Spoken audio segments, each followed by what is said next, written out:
ఉన్నారని విన్నాను. అది చాలా సంతోషం.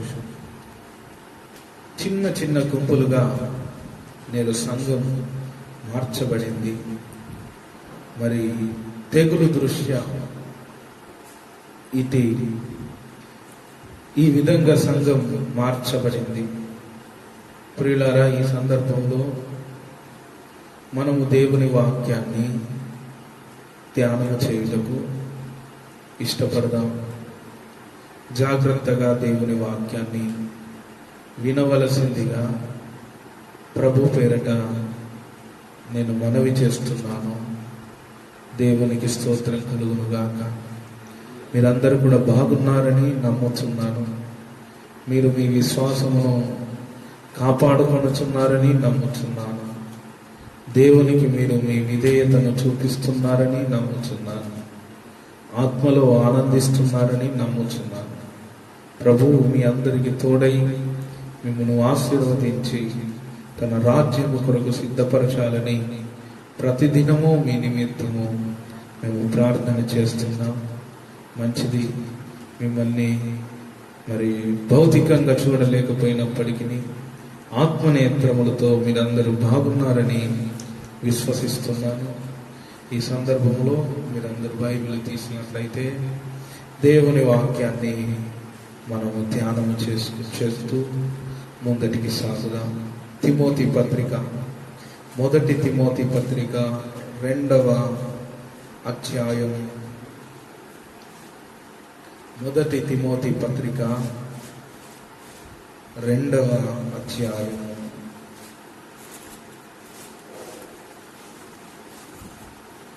4వ వచనాన్ని మనం చదువుకుందాం. ప్రభువు పరిశుద్ధాత్మ దేవుడు మనకు తోడయ్యుండి ఈ మాటలు మనతో మాట్లాడినట్లుగా మనం సిద్ధపడుతూ ఉందాం. దేవునికి స్తోత్రం కలుగునుగాక. హల్లెలూయా.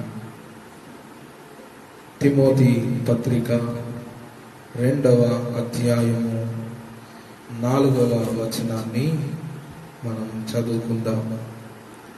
ఆయన మనుష్యులందరూ రక్షణ పొంది సత్యమును గూర్చిన అనుభవ జ్ఞానము గలవారై ఉండవలెనని ఇచ్చయించుచున్నాడు.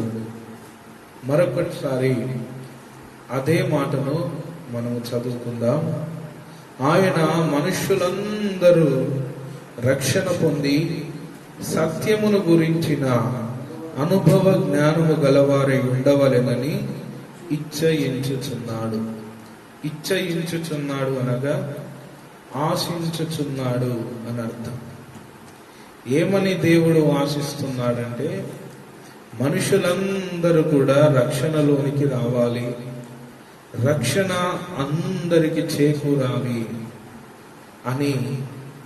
ఆ తరువాత రక్షణ అనుభవము, సత్యమును గురించినటువంటి అనుభవ జ్ఞానము గలవారై ఉండుట కొరకు మనమందరమును జ్ఞాన విషయములో, అనుభవ జ్ఞాన విషయంలో ఎంత మాత్రము తగ్గిపోకుండా ఉండాలని దేవుడు ఇచ్చయిస్తున్నాడు.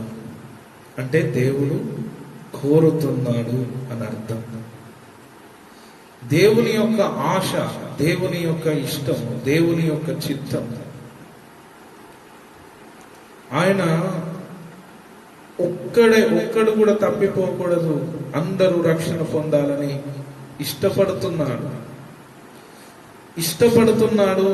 ఆ రక్షణలో అందరూ కూడా సత్యమును గురించినటువంటి అనుభవ జ్ఞానము, సత్యమును గురించి అనుభవ జ్ఞానము గలవారై నా పిల్లలు ఉండాలి అని ఆయన ఇష్టపడుతున్నాడు. అందుకే బైబిల్లో మనకొక మాట కనిపిస్తూ ఉంటుంది. పరలోక రాజ్యము, మత్తయి సువార్త 13:47లో మనకు ఆ మాట కనిపిస్తుంది. పరలోక రాజ్యము సముద్రములో వేయబడినటువంటి ఒక వలను పోలి ఉన్నది. దయచేసి ఆ వచనాలను మీరు తీసి అట్లా పట్టుకోండి. రాసుకునేవారు రాసుకుంటే మంచిది. చూడండి, మత్తయి సువార్త 13వ అధ్యాయము 47వ వచనాన్ని మనం చూద్దాం. మరియు పరలోక రాజ్యము సముద్రములో వేయబడి నానా విధములైన చేపలను పట్టిన వలను పోలి ఉన్నది. అంటే దేవుని యొక్క రక్షణ సముద్రములో వేయబడింది. అందులో నానా విధములైనటువంటి చేపలను పట్టుట కొరకు అది ఉన్నది. అయితే ప్రియులారా, రక్షణ అనేది కూడా ఒక వల. ఈ భూమి మీద దేవుడు వేసినటువంటి వల రక్షణ. ఈ రక్షణ అనే వలను దేవుడు భూమి మీద వేశాడు. అందరూ రక్షణ పొందాలని ఆయన ఇచ్చయించుచున్నాడు. ఆ వలను దేవుడు భూమి మీద వేశాడు. అందరూ రక్షణ పొందాలని ఆయన ఇచ్చయించుచున్నాడు. దానికి సాదృశ్యంగానే ఇక్కడ చదవబడినటువంటి లేఖన భాగంలో పరలోక రాజ్యము సముద్రములో వేయబడినటువంటి వల. దేవుడు తన రక్షణను అందరికీ అనుకూలముగా తీసుకొని వచ్చాడు. మనం ఎక్కడ ఉండే వాళ్ళమో మనకు తెలియదు.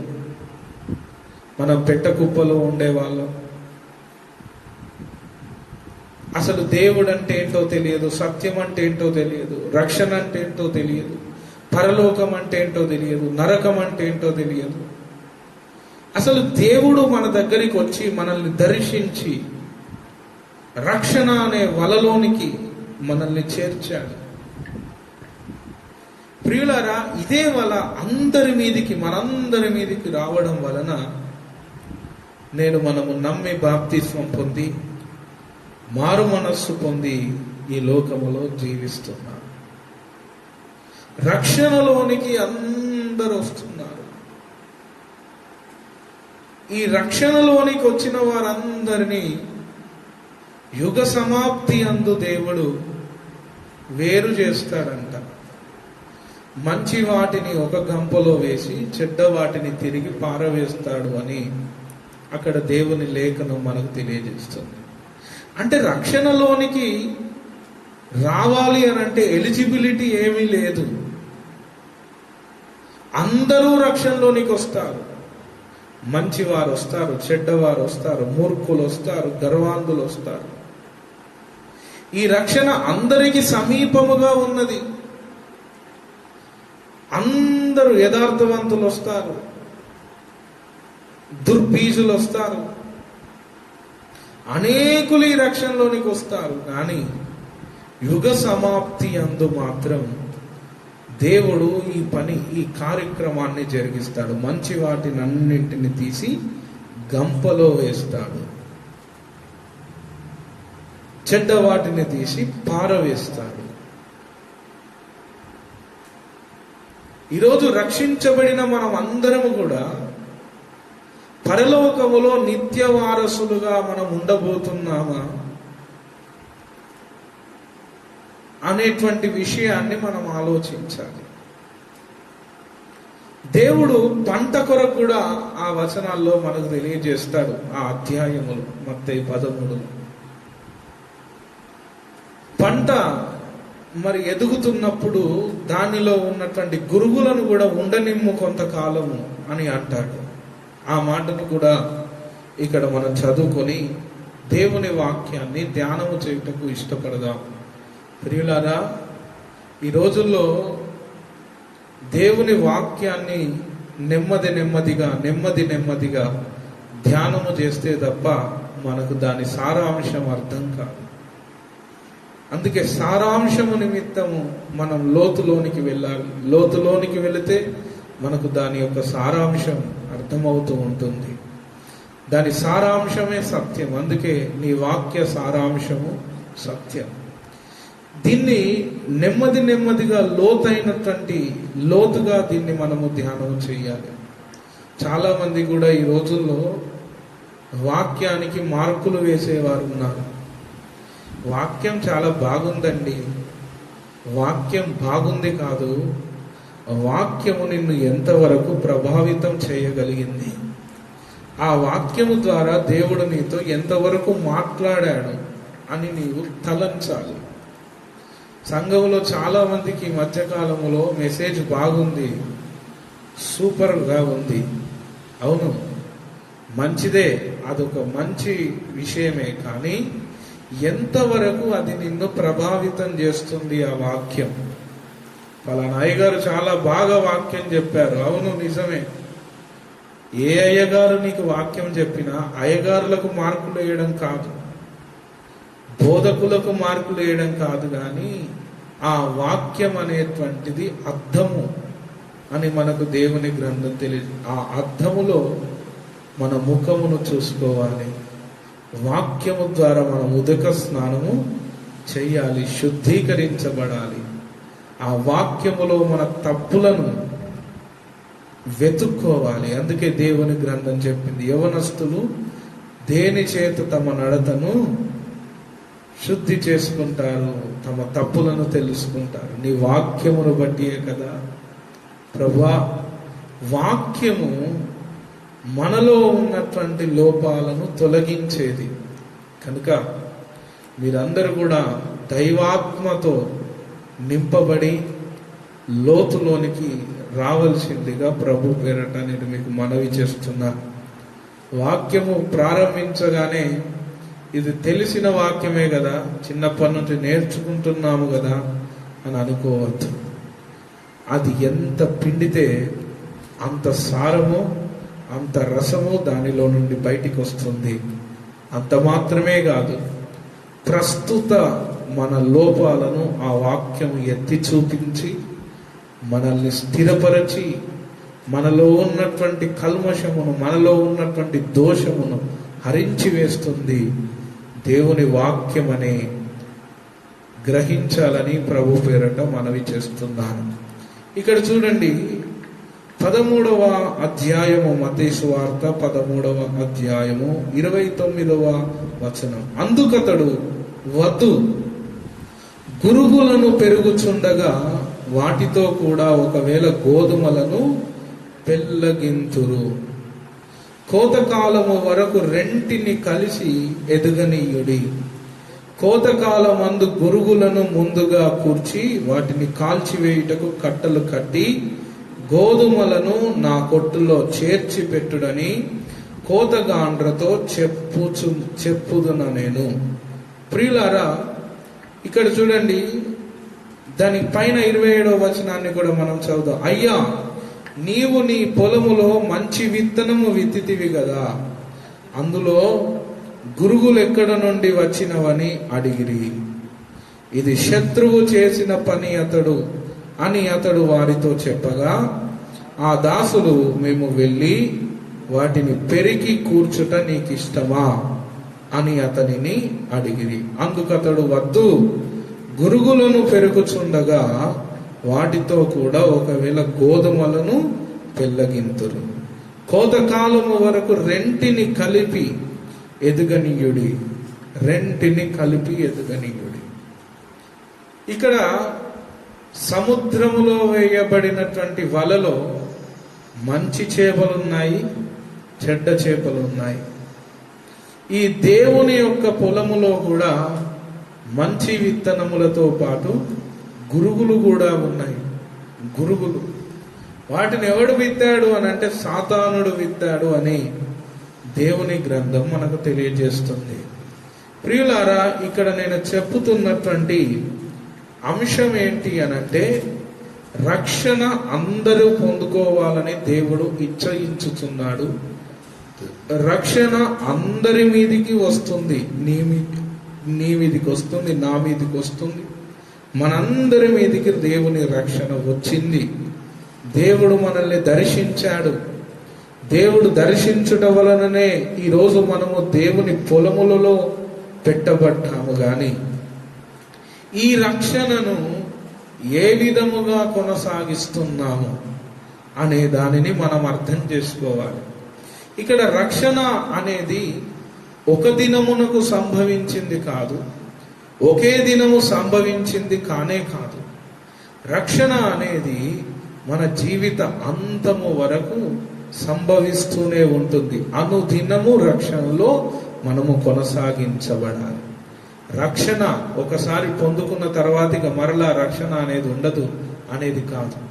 అనుదినము రక్షణ, అనుదినము శుద్ధీకరణ, అనుదినము బాప్టిస్మము, అనుదినము దేవుని దగ్గర మన తప్పులను ఒప్పుకొని శుద్ధీకరించబడుట అనే అంశములతో కూడుకున్నది ఈ రక్షణ అనుభవం. అందుకే సత్యమును గురించి అనుభవ సత్యమేంటో దాని కొరకు అనుభవపూర్వకముగా మనము జ్ఞానము కలవారం అవ్వాలి. అంటే దేవుడు ఏ విధంగా మనల్ని రక్షిస్తున్నాడు, ఏ విధంగా మనల్ని పోషిస్తున్నాడు, ఏ విధంగా మనల్ని నడిపిస్తున్నాడు, మనలో ఉన్నటువంటి అజ్ఞానమును దేవుడు ఏ విధముగా తొలగిస్తున్నాడు, మనలో ఉన్నటువంటి ఆ దుర్బీజములను ఏ విధంగా దేవుడు తొలగించి తన వంటి వారిగా ఎలాగూ మారుస్తున్నాడు అనే అంశములతో రక్షణ కూడుకున్నది.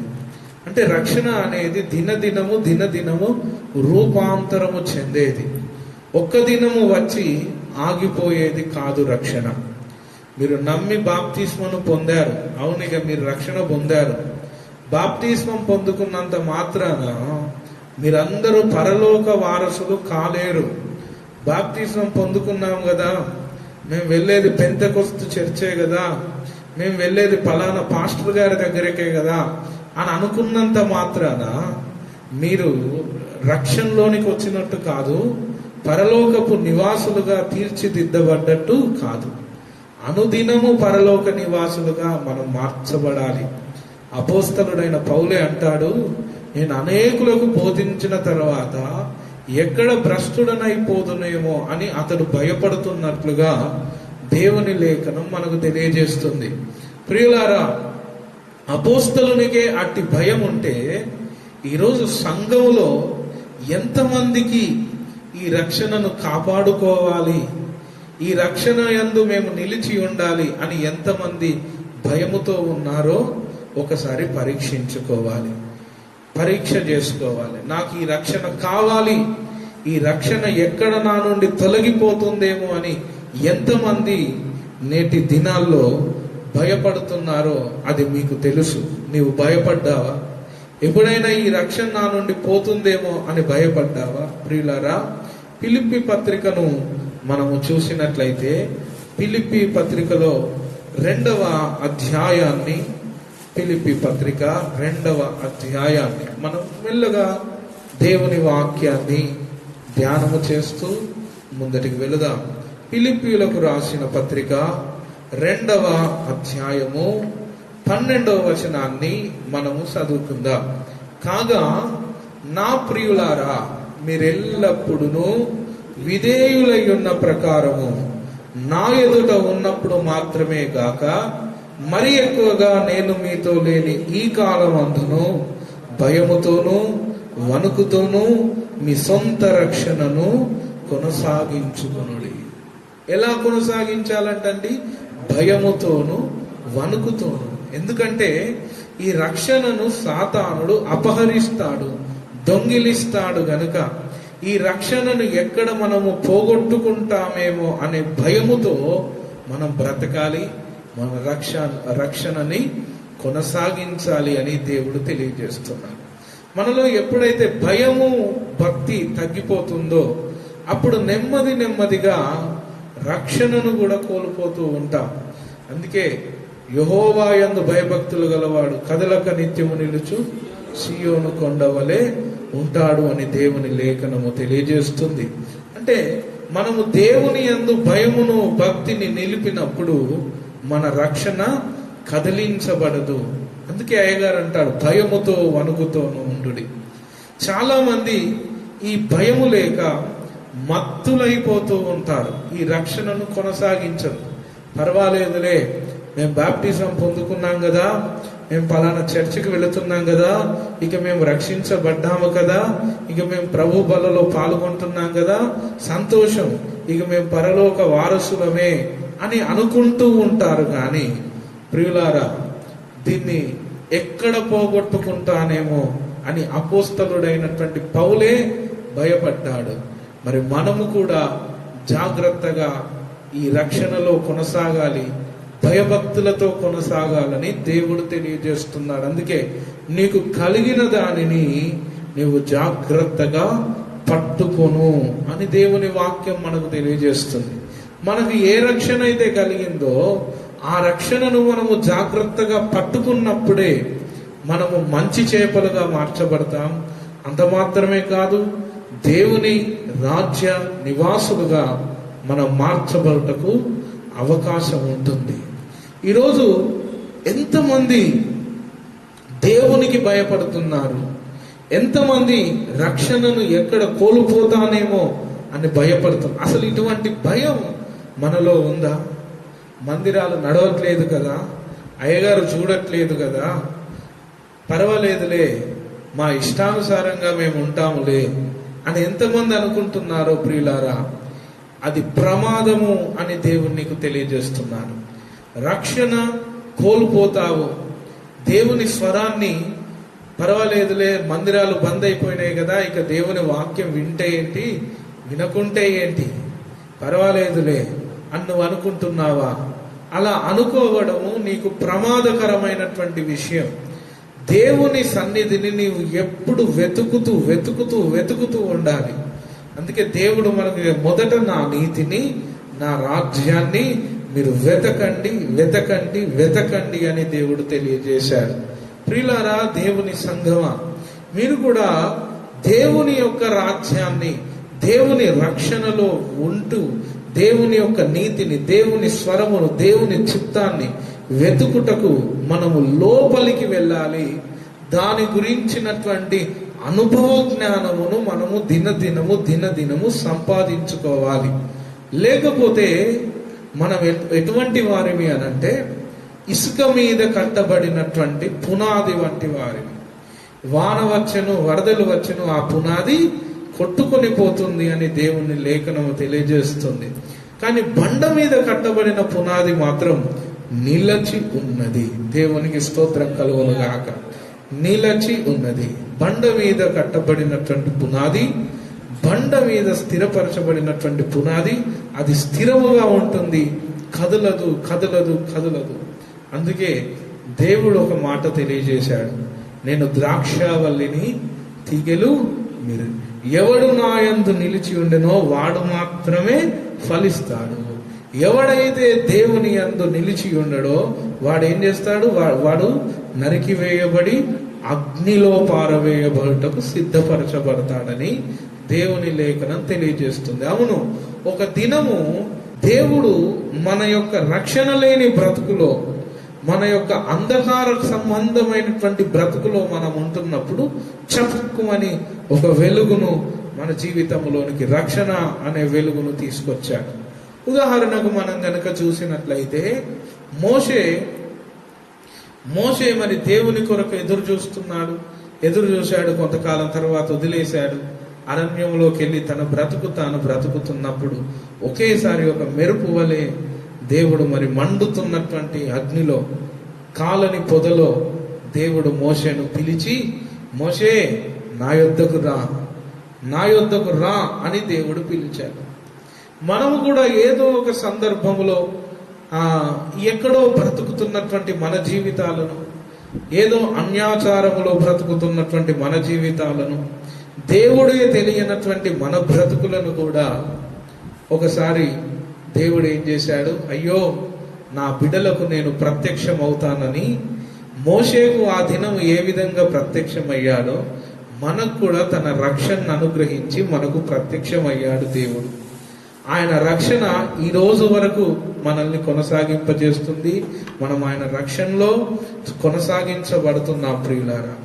అయితే మోషేకు ఆ దినము దేవుడు ఏ విధంగా కనిపించాడో అదే విధంగా మనందరికి కూడా తన దర్శనం ఇచ్చి, తను మనల్ని దర్శించి, ఎక్కడో ఉన్నటువంటి మనల్ని తన పొలములోనికి దేవుడు తీసుకొని వచ్చాడు, తన వలలోనికి దేవుడు తీసుకొని వచ్చాడు, తన వలను మన మీద వేశాడు.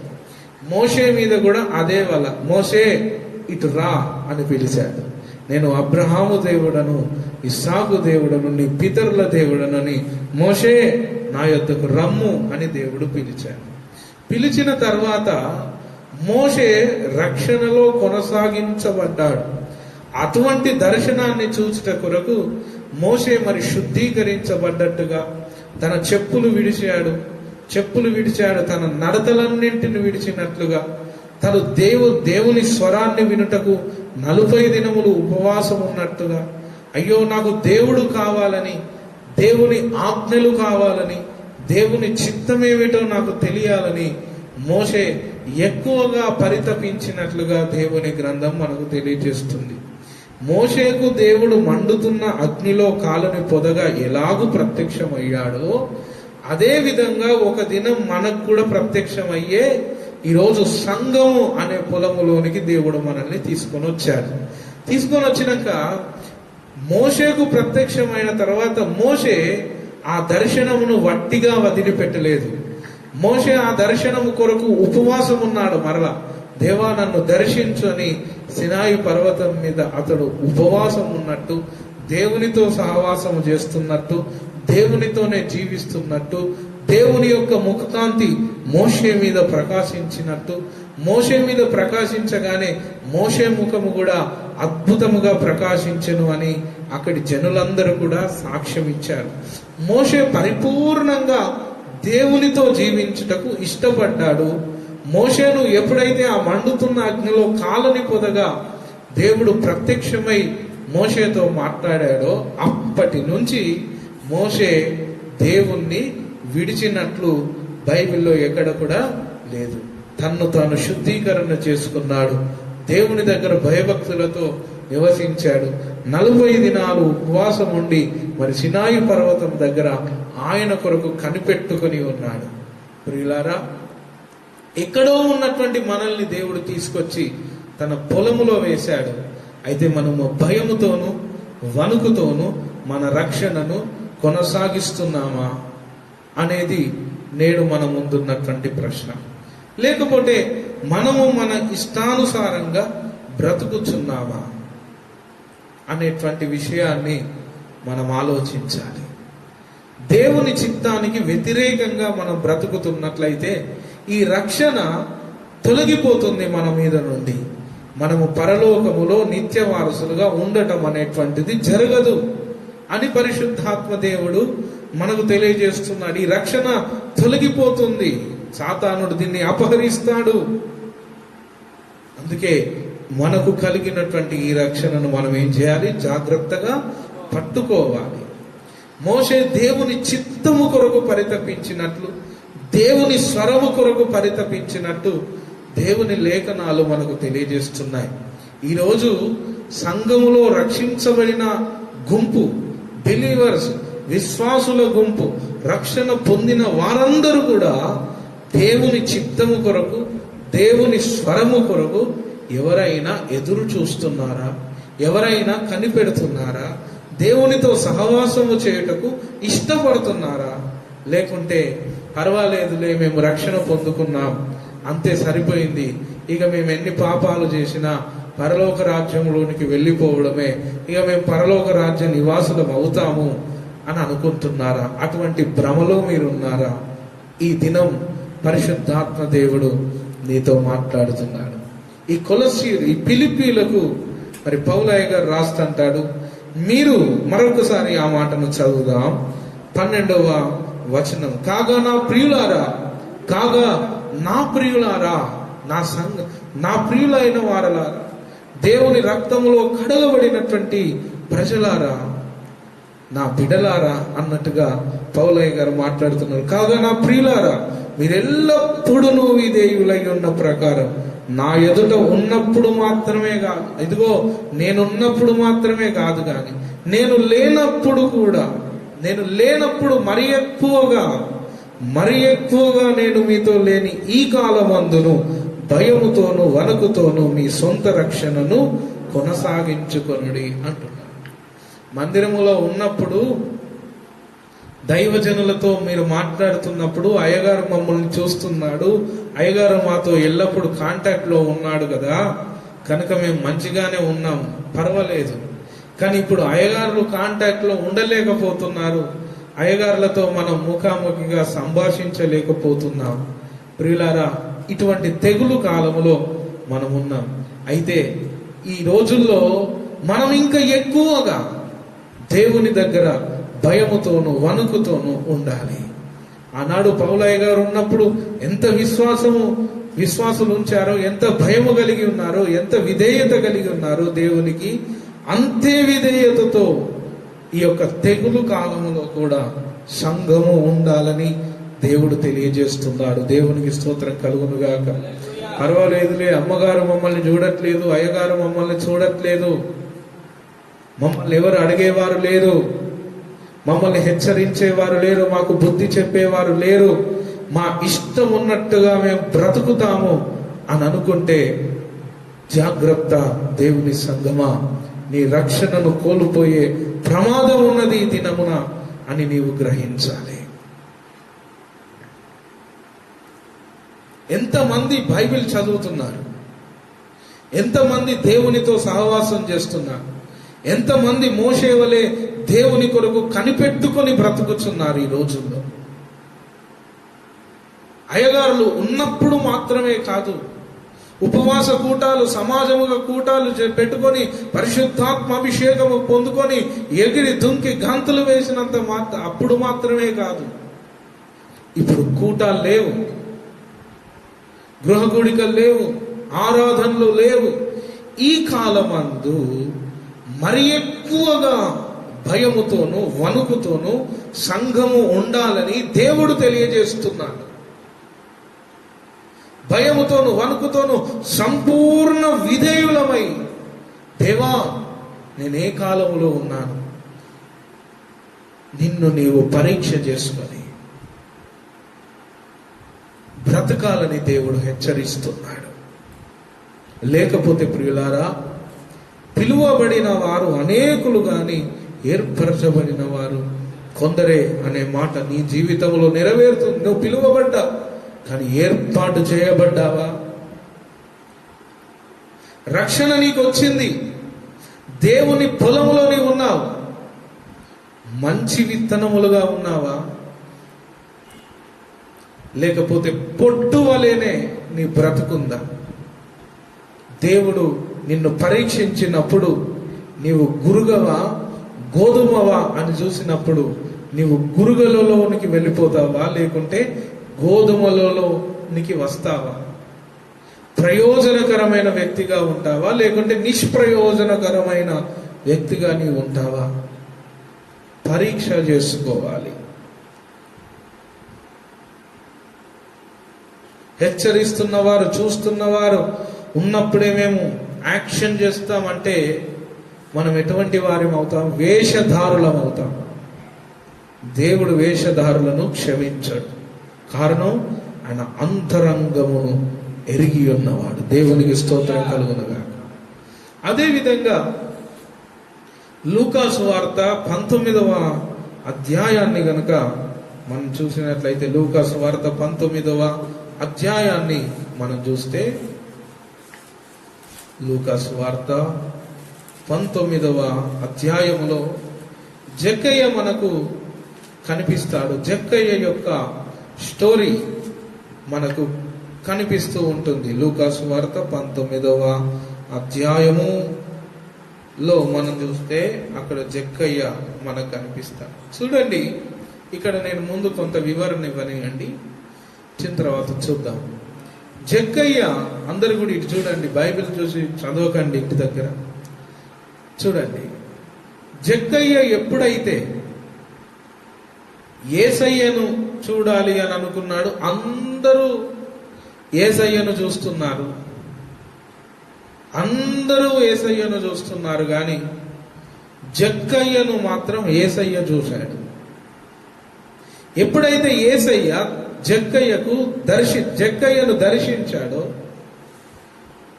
అప్పుడు జక్కయ్య తన జీవితాన్ని పరిపూర్ణంగా మార్చుకున్నాడు, తన సిద్ధాంతాలను మార్చుకున్నాడు, తనకున్నటువంటి హద్దులను మార్చుకున్నాడు, నియమాలను మార్చుకున్నాడు, బుద్ధిని మార్చుకున్నాడు. మార్చుకొని 8వ వచనం చూడండి, 19:8. జక్కయ్య నిలవబడి, ఇదిగో ప్రభువా, నా ఆస్తిలో సగము బీదలకిచ్చుచున్నాను.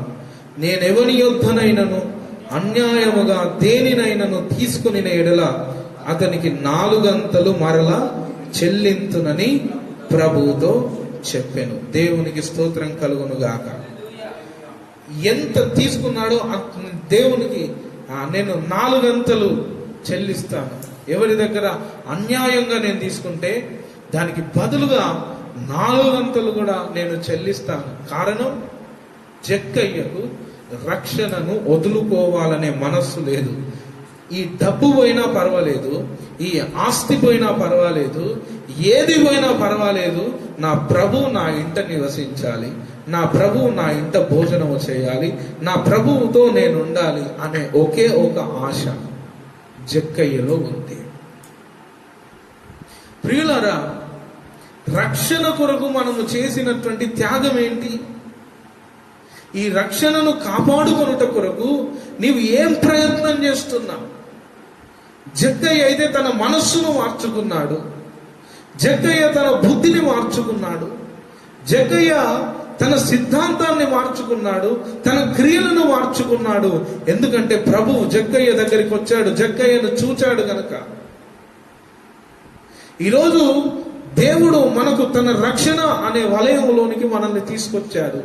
అయితే ఈ రక్షణను కాపాడుకొనుట కొరకు మనం మన బుద్ధి మార్చుకుంటున్నామా? మన మనస్సు మార్చుకుంటున్నామా? మన నియమములను మార్చుకుంటున్నామా? మన క్రియలను మార్చుకుంటున్నామా? పరిశుద్ధాత్మ దేవుడు ప్రశ్నిస్తున్నాడు ఈ మధ్యాహ్న కాల సమయంలో. ప్రియులారా, గమనించండి,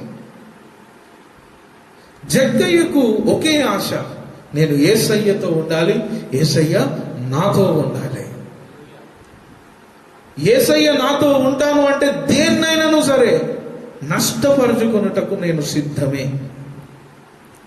ఈ రక్షణలో నేను ఉండాలంటే, ఈ రక్షణ నాకు కావాలి, ఈ రక్షణలో నేను స్థిరపడాలంటే దేన్నైనా వదులుకోవడానికి నేను సిద్ధమే. అది జక్కయ్య యొక్క మనస్తత్వం. నేటి విశ్వాసులు ఈ రక్షణ కొరకు ఏమి త్యాగం చేస్తున్నారు?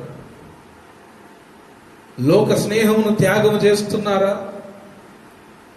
లోక సాంగత్యము వదులుకుంటున్నావా? లోకపు నియమాలను, ఆచారాలను వదులుకుంటున్నావా? పరిశుద్ధాత్మ దేవుడు నిన్ను ప్రశ్నిస్తున్నాడు.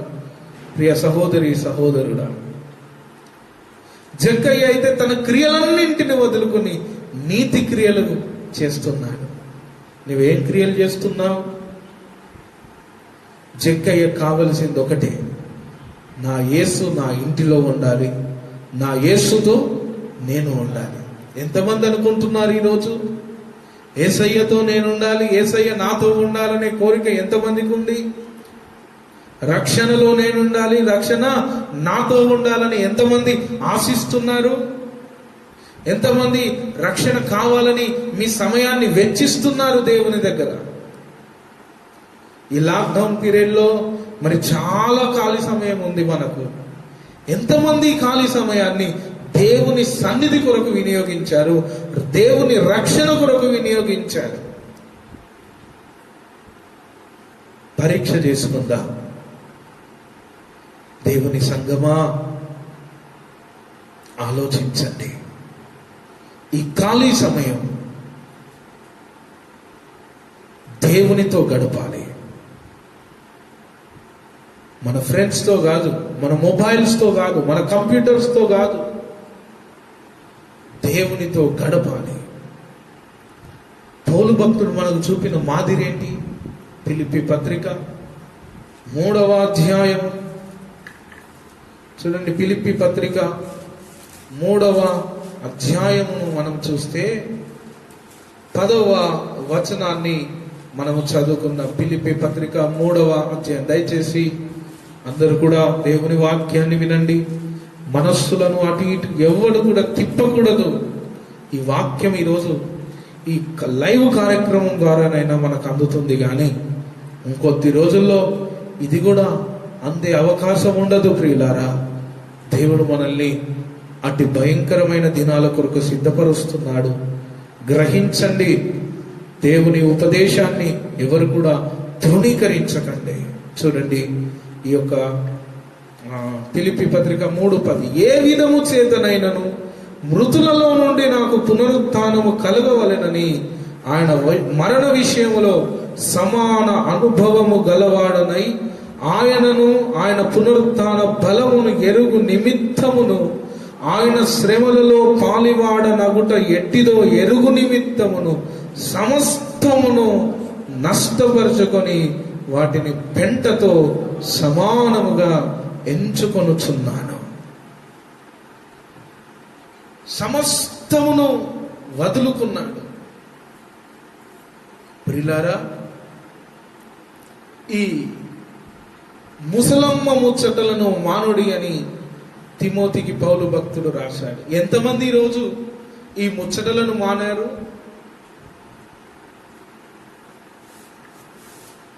లోకముతో స్నేహము, పౌలయ్య గారు సమస్తమును పెంట, నాకు అక్కరలేదు, ఏ విధముగానైనా పర్వాలేదు, మృతుల పునరుత్థానము నాకు కలగాలి. దేవుని బూర మ్రోగినప్పుడు నా శరీరము అక్షయతను ధరించుకోవాలి, రక్షణలోనికి నేను వెళ్ళిపోవాలి, దేవుని నిత్య రాజ్య వారసునిగా నేను ఉండాలి అని కోరుకున్నాడు. ప్రియులారా, ఎంతమంది దేవుని కొరకు నష్టపోతున్నారు? ఏమి నష్టపోయావు నువ్వు దేవుని కొరకు? స్నేహాన్ని కోల్పోయావా?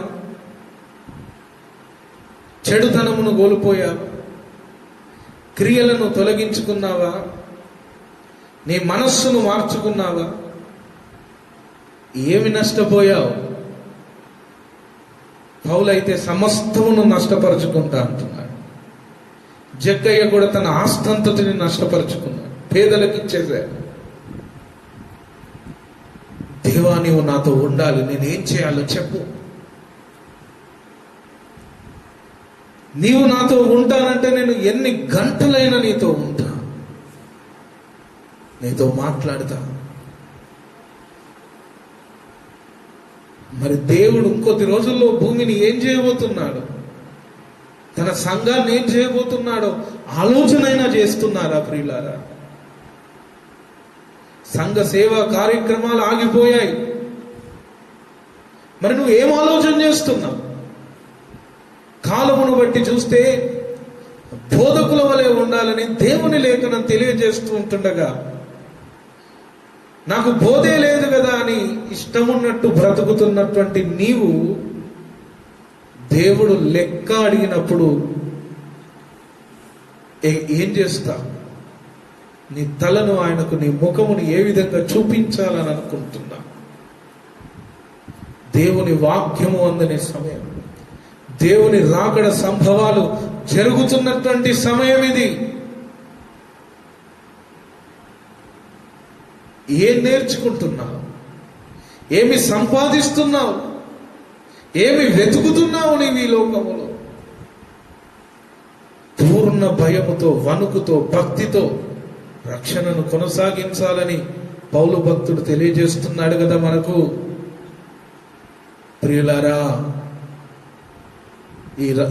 ఈ మధ్యాహ్నము దేవుని వాక్యమును వింటున్న వారులారా, ఇశ్రాయేలు ప్రజలందరికీ విమోచన దొరికింది. ఇశ్రాయేలు ప్రజలందరూ కూడా పస్కా రక్తము చేత విమోచించబడి కనాను యాత్రలోనికి ప్రవేశించారు. ఇశ్రాయేలు ప్రజలందరూ కూడా ఎర్ర సముద్రమును దాటగలిగారు, అరణ్య యాత్ర చేశారు, దేవుడు ఇచ్చే మన్నాను భుజించారు, దేవుడు ఇచ్చిన నీటిని త్రాగారు. బుద్ధిని గాని, మనస్సును గాని, క్రియలను గాని మార్చుకోలేదు. కోరహు, మోషే దైవ చిత్తానికి వ్యతిరేకంగా మోషే మీదకి లేచాడు కోరహు. ఈరోజు ఎంతమంది దేవుని చిత్తానికి వ్యతిరేకంగా లేస్తున్నారు? బుద్ధిని మార్చుకోలేదు, నష్టపరచుకోలేదు, నలగొట్టబడలేదు, రక్షణ కొరకు కాంక్షించట్లేదు. అపోస్తలుడైన పౌలు ఏ విధముగానైనా నాకు మృతుల పునరుత్థానం కలగాలని ప్రయత్నించాడు. గురి యొద్దకే పరిగెత్తుచున్నాను. నీ గురేంటి? గురిలో నీ ఉన్నావా? ఏ గురిలో మనం ఉన్నాం? ఎటువైపు మనం పరిగెడుతున్నాం? కోరహు దేవుని వైపు తిరుగుబాటు చేశాడు. మోషేను దేవుడు నియమిస్తే మోషేకు తిరుగుబాటుగా కోరహు తిరుగుబాటు చేశాడు. ఎప్పుడైతే కోరహు తిరుగుబాటు చేశాడో, ప్రియులారా, భూమి నెరలు విడిచి కోరహును మింగివేసింది, తనతో ఉన్న ప్రజలందరినీ మింగివేసిందని సంఖ్యాకాండం మనకు తెలియజేస్తుంది. ఆ తర్వాత హెబ్రీ పత్రికను మనం చూస్తే, నాతో పాటు మీరందరూ హెబ్రీ పత్రిక తీయండి. దైవ జనాంగమా, ఈ మధ్యాహ్నం ప్రభువు మనతో మాట్లాడుతున్నాడు, హెచ్చరిస్తున్నాడు. మారు మనస్సు పొంది మనలను మనము దేవునికి సమర్పణ చేసుకుందాము గాక.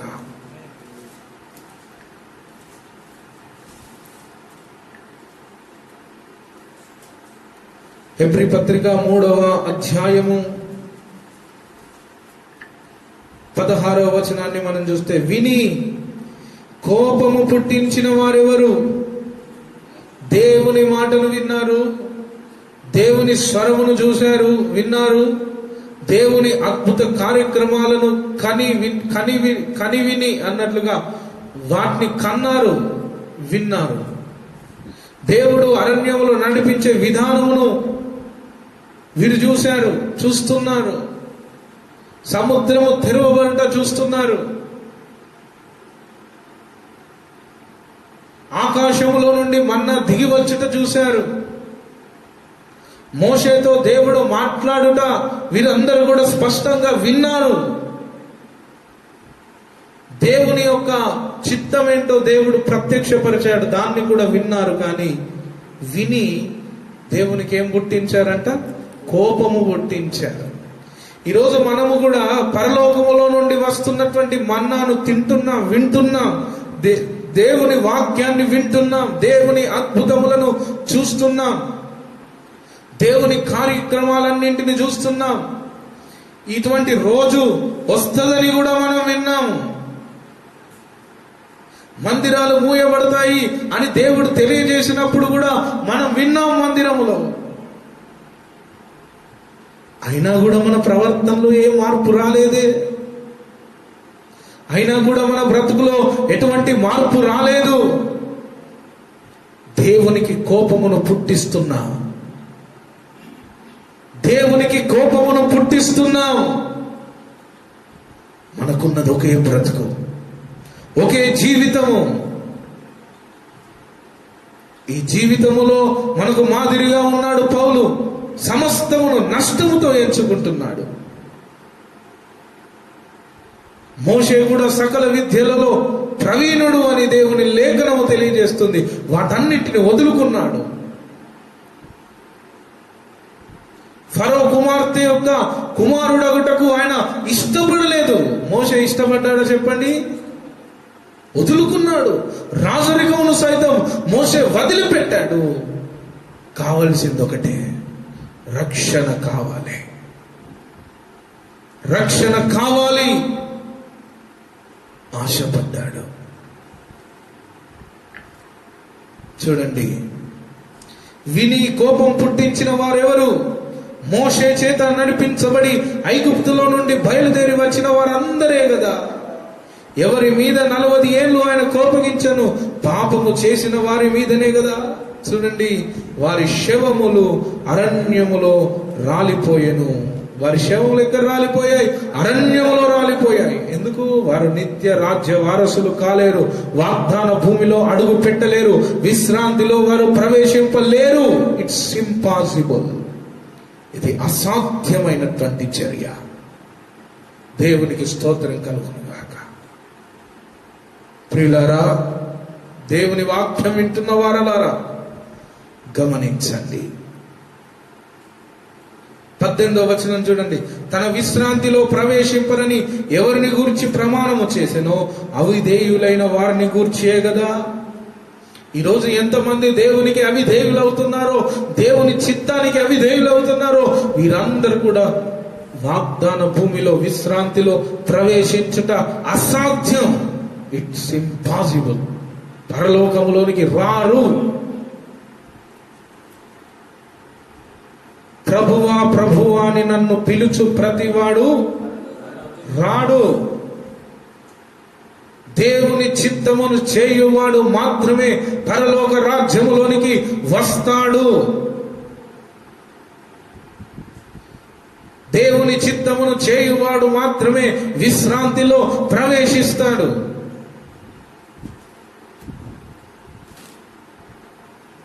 ఆయన తెలియజేస్తున్నాడు, ఎవడు అవిధేయులుగా ఉన్నావా విశ్రాంతిలో ప్రవేశించవు.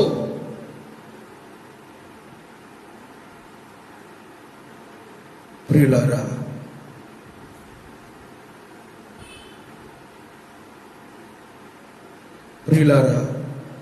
గమనించండి. ఇక్కడ ఇంకొక మాటను మనకు తెలియజేస్తాడు అపోస్తలుడైనటువంటి పౌలు.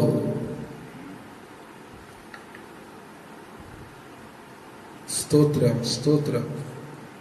12వ వచనం, సహోదరులారా, జీవము గల దేవుని విడిచిపోవునట్టు విశ్వాసము లేని దుష్ట హృదయం మీలో ఎవని యందైనను ఒకవేళ ఉండునేమో అని జాగ్రత్తగా చూచుకున్నది.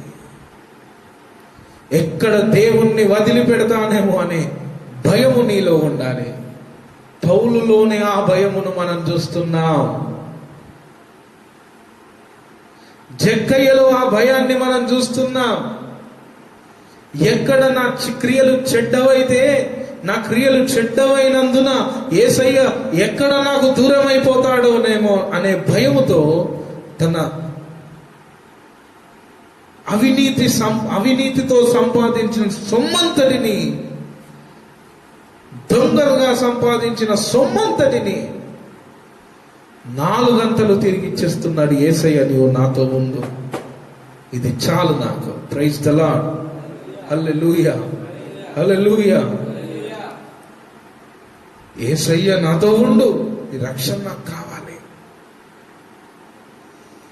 జీవము గల దేవుణ్ణి విడిచిపెడతానేమో, ఒకవేళ ఈ చెడ్డ క్రియలు నాలో ఉన్నందుకు యేసయ్య నాకెక్కడ దూరం అయిపోతాడేమో అనే భయము ప్రతి విశ్వాసిలో ఉండాలి. ఇదే దేవుని వాక్యము మనకు బోధిస్తుంది. దేవునికి సంపూర్ణంగా మనం విధేయులం అవ్వాలి. అబ్రహాము 18వ ఆదికాండం 18వ అధ్యాయాన్ని మీరు చూసి ఇవన్నీ కూడా ఇంటి దగ్గర ధ్యానించాలని నేను ఈ రిఫరెన్స్ లో చెబుతున్నాను. ప్రియులారా, ఆదికాండం 18వ అధ్యాయమును గనక మనం చూస్తే అక్కడ దేవుడు అబ్రహామునకు కనిపిస్తాడు. చూడండి, ఆదికాండము మమ్రే దగ్గర సింధూర వనములో అబ్రహాము 18వ అధ్యాయం 1వ వచనం నుండి, సింధూర అబ్రహాము ఎండవేళ గుడారపు ద్వారమందు కూర్చుని ఉన్నప్పుడు యెహోవా అతనికి అరుడు మండుతున్న అగ్నిలో కాలని పొదగా యెహోవా ఎవరికి కనిపించాడు? మోషే కనిపించాడు. ఈరోజు సింధూర వనములో, మమ్రే దగ్గరనున్న సింధూర వనములో అబ్రహాము ఎండవేళ గుడారపు ద్వారమందు కూర్చుని ఉన్నప్పుడు యెహోవా ఎవరికి కనిపిస్తున్నాడు? అబ్రహాము కనిపిస్తున్నాడు. ప్రియులారా, మనము కూడా రక్షణ లేనప్పుడు దేవుడు మనకు కనిపించి ఈ రక్షణలోనికి ఆహ్వానించాడు. చూడండి, ఇక్కడ చూడండి, యెహోవా కనిపించగానే అతడు కన్నులెత్తి చూసినప్పుడు ముగ్గురు మనుషులు అతని ఎదుట నిలవబడి, అతడు వారిని చూసి గుడారపు వాకిటి నుండి వారిని ఎదుర్కొంటూ పరిగెత్తుకొని నేల మట్టుకు వంగి, అంటే దేవుని యొక్క దర్శనము కలిగింది, దేవుని యొక్క రక్షణ కలిగింది. దేవుని యొక్క రక్షణ అబ్రహాము చూడగానే దానికి ఎంతవరకు సాగిలపడుతున్నాడు? నేల మట్టుకు వంగాడు. అక్కడ జక్కయ్య కూడా యేసయ్య కనిపించగానే యేసయ్యను చూసి జక్కయ్య సంపూర్ణ విధేయుడయ్యాడు. అబ్రహాము కూడా సంపూర్ణ విధేయుడయ్యాడు. ఎలా తెలుసుకుంటున్నాం? నేల మట్టుకు అతడు వంగి వారికి నమస్కారము చేశాడంట. దేవునికి స్తోత్రం కలుగునుగాక. ఈరోజు ఎంతమంది నేల మట్టుకు వంగుతున్నారు? ఎంతమంది దేవాని స్వరమును వినిపించు అని తమ చెవులను రిక్కించి దేవుని స్వరమును వింటున్నారు? ఇంకా కొద్ది కాలమే పరలోక రాజ్యము సముద్రములో వేయబడిన వలను పోలి ఉన్నది. యుగ సమాప్తి అందు దాన్ని దేవుడు లాగబోతున్నాడు. ఓ శబాష్! యుగ సమాప్తి అందు దేవుడు దాన్ని లాగి మంచి మన్నింటిని గంపలోనికి ఎత్తబోతున్నాడు. అందులో నీవు ఉంటావా?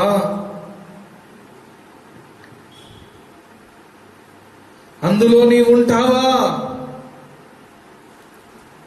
ప్రశ్నిస్తున్నాడు దేవుడు. ఇంకొక విషయాన్ని నేను మీకు తెలియజేస్తాను. అసలు రక్షణ అని అంటేనే, రక్షణ ఎప్పుడైతే మనకు వస్తుందో అప్పుడు మనం ఎక్కడి వారము? అక్కడి వారం. అంటే పరలోక సంబంధులము. ఎందుకు? ఆయన పరలోక సంబంధి. ఆయనలో పుట్టిన మనం అందరం కూడా ఏ సంబంధులము? రక్షణ అనే వల మనకి ఎప్పుడైతే తాకిందో అప్పుడు మనం ఎక్కడి వారమి?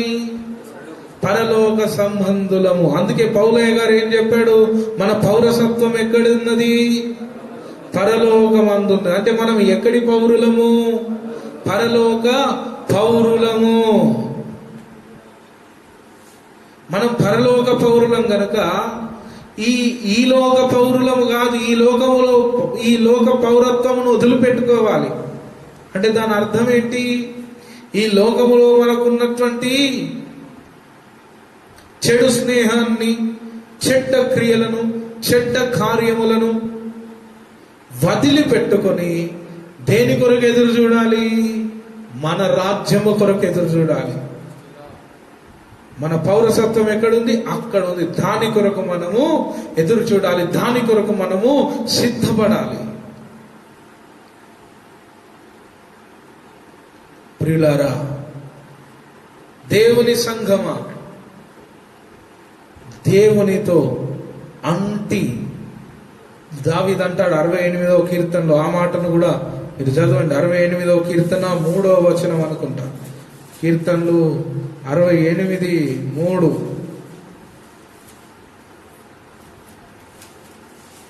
చూడండి, అక్కడే ఉంటుంది. కీర్తన 68వ కీర్తన. ఆయన అంటి వెంబడిస్తున్నాడంట. అంటి వెంబడిస్తున్నాడు. దేవునికి స్తోత్రం కలుగునుగాక. చూసారా? 68వ కీర్తన. స్తోత్రం స్తోత్రం. హల్లెలూయా హల్లెలూయా. 63వ కీర్తన 8. 63:8. నా ప్రాణము నిన్ను అంటి వెంబడించుచున్నది. దేవునికి స్తోత్రం కలుగునుగాక.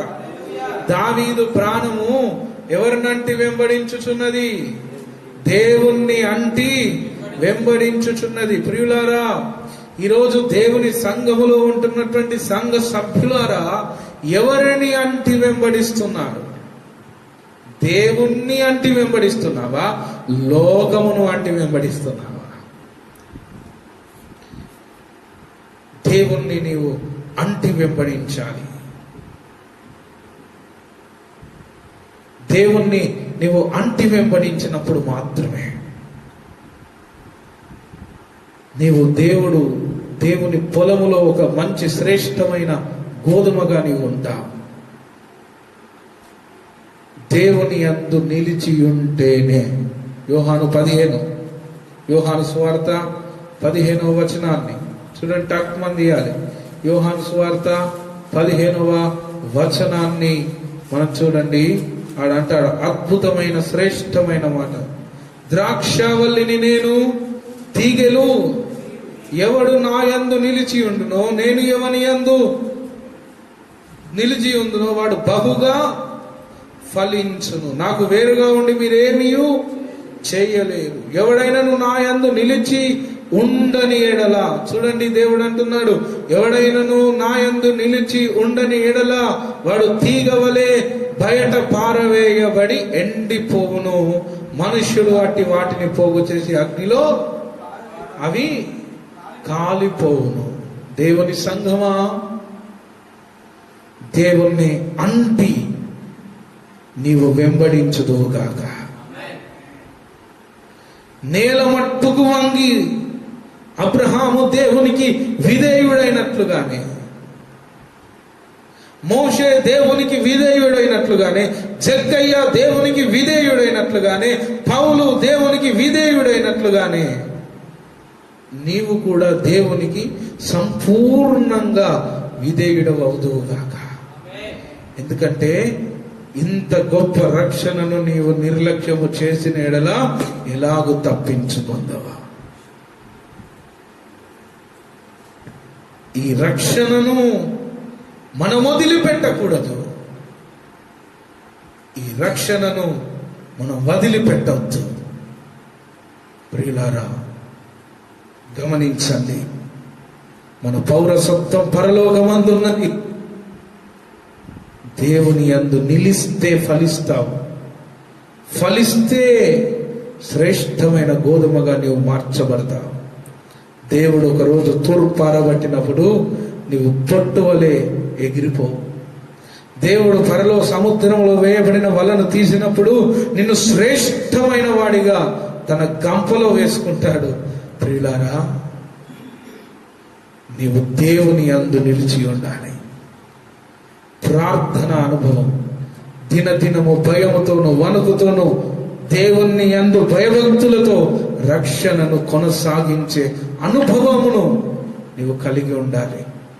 మనం మొదట చదువుకున్న 1 తిమోతి 2 చూడండి, అందరూ రక్షణ పొందాలని దేవుడు చూస్తున్నాడు. అందరూ పరలోకానికి రావాలని దేవుడు చూస్తున్నాడు. కానీ చూడండి, మనుషులందరూ 2:4 ఆయన మనుషులందరూ రక్షణ పొంది సత్యమును గురించిన అనుభవ జ్ఞానము గల వారి ఉండవలెనని ఇచ్చయించుచున్నాడు. ఆయన ఆశపడుతున్నాడు. కానీ ఎంతమంది ఆయన యొద్దకు రాబోతున్నారో రేపు తెలిసిపోబోతుంది. మనకు తెలిసిపోబోతుంది.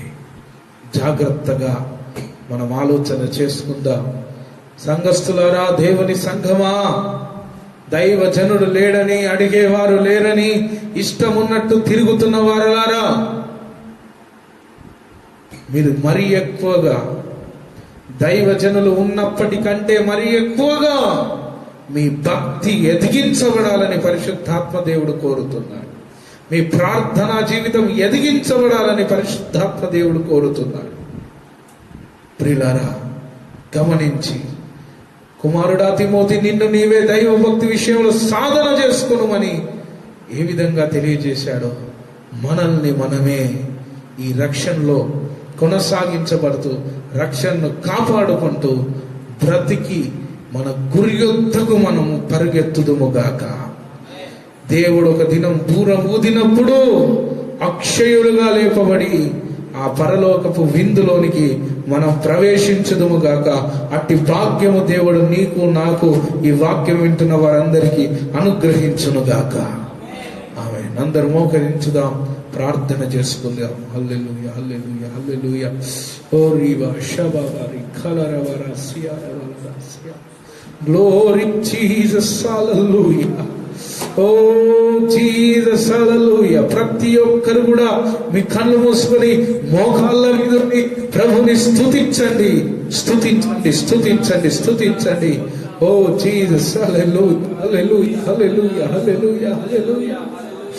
ఓ జీసస్, హల్లెలూయా, హల్లెలూయా, హల్లెలూయా, హల్లెలూయా.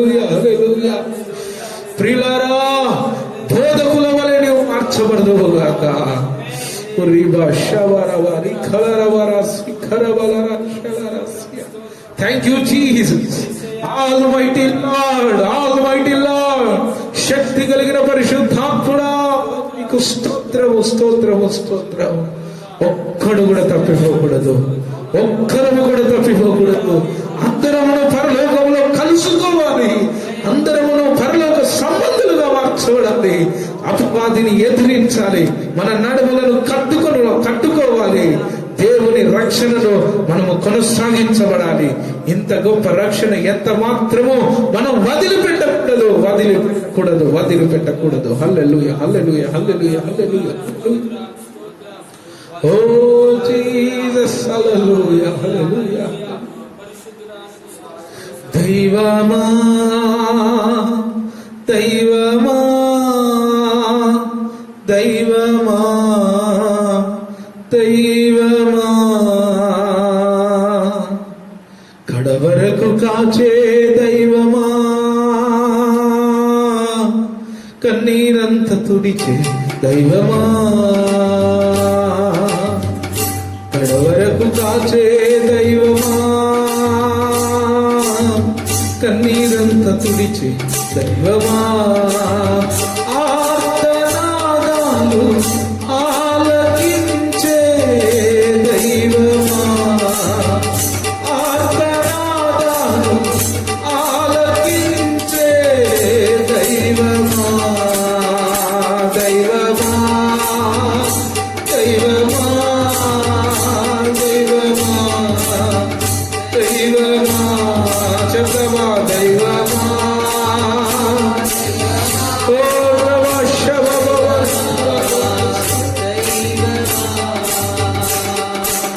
ప్రతి బాష్ప బిందు తుడిచే వేళ, ప్రతి అంగలార్పు ఆగిపోయే వేళ, ప్రతి బాష్ప బిందు తుడిచే వేళ, ప్రతి అంగలార్పు ఆగిపోయే వేళ, అది కడవురషే ప్రతరంగాలు యేసుక్రీస్తు రాకడ ధ్వని శబ్దాలు, అది కడవురషే ప్రతరంగాలు యేసుక్రీస్తు రాకడ ధ్వని శబ్దాలు. దైవమా, దైవమా, దైవమా, దైవమా, దైవమా.